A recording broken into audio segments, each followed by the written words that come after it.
How to enable dark mode on Deepseek. Hi everyone, welcome back to our channel. This is Rose and I'll guide you to enable dark mode in Deepseek application on your PC. Without further ado, let's begin. First thing first, make sure you have downloaded and installed Deepseek application on your PC. Now, on your desktop you will see the icon. Simply click to open it.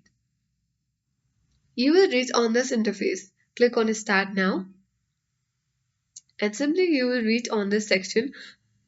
But before that, make sure that you have logged in and created your account on Deepseek. To enable dark mode, simply go to your profile icon at bottom left corner of your screen. And from this menu bar, select Settings. Here you will see Theme. It has currently been set to Light. Click on Light and then click on Dark. And successfully we have turned on or enabled dark mode on Deepseek. I hope this guide was helpful. If it was, then do like, share, comment, and don't forget to subscribe. Thanks for watching, and I'll see you in the next video.